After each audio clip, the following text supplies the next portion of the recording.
Sumusuba ako ng sigarilyo sa tapat ng bahay ng isang habong may nakita akong matandang lalaki. Sukbit ang isang malaking bag. Uugod-ugod ito at nanlilimahid ang itsura. Nilapitan niya ako. Nalintikan na. Bulong ko sa sarili. Tiyak na mamamalimos to. Inabot ko sa kanya ang 5 piso nang ibaba niya ang bag at buksan ito.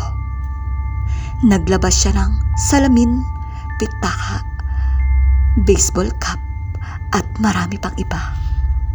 Ibinebenta niya ang mga ito.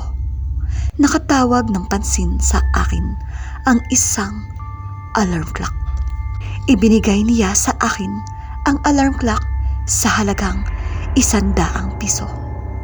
May kakaibang aura ang orasan. Yari sa kahoy ang katawan nito. Sa likod ay nakapinta ang mukha ng isang babaeng ubod ganda. Pero maaaninag mo ang kalungkutan sa mukha nito. Tinanong ko ang matandang lalaki kung saan galing ang alarm clock. Hindi niya ako sinagot. Sa halip, tinalikuran niya ako at nagmamadaling umalis. Palubog na ang araw nang pumasok ako sa bahay. Diretso ako sa kusina para magluto ng hapunan. Inilapag ko sa mesa ang nasabing alarm clock.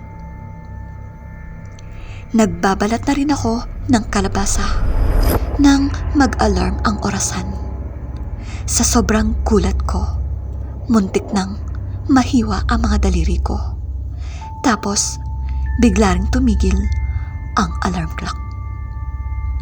Nagtaka ako dahil hindi ko naman sinet ang orasan.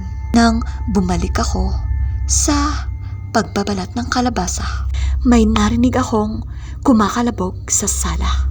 Hinayaan ko lang, sanay kasi ako sa malikot kong pusa. Nagpunta ako sa banyo pagkatapos magluto. Habang dinadama ang lamig ng tubig, muling nag-alarm ang orasan. Naiinis akong lumabas ng banyo para patigilin ang nakabibinging tunog ng alarm clock. Naggoyo yata ako ng matanda. Mukhang nagloloko ang nabili ko.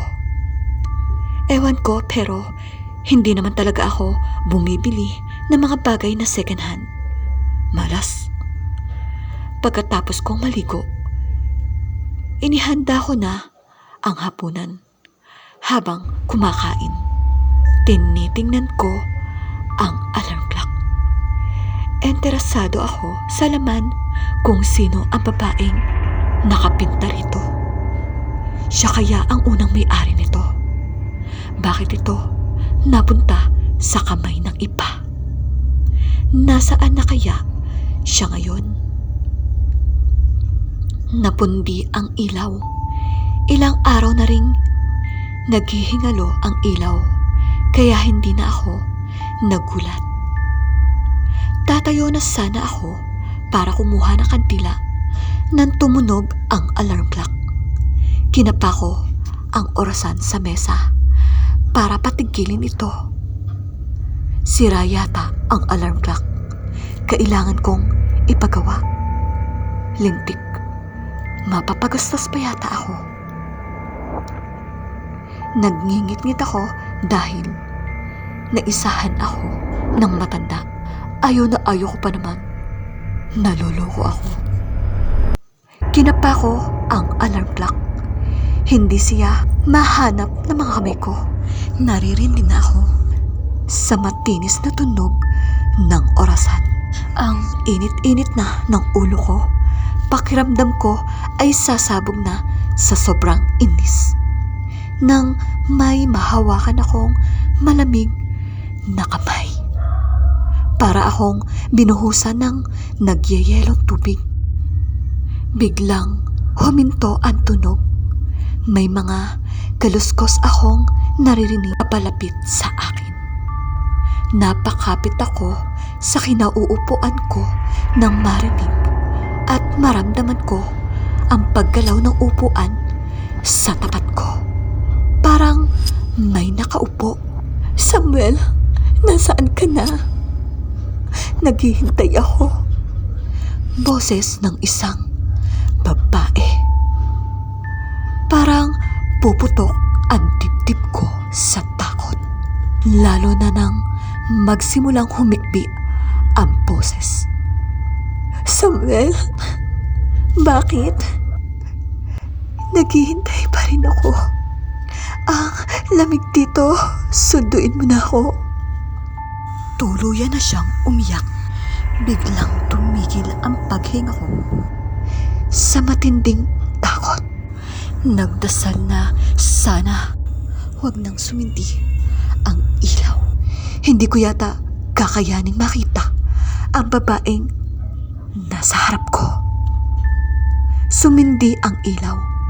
Sa harap ko, nakaupo ang isang babae.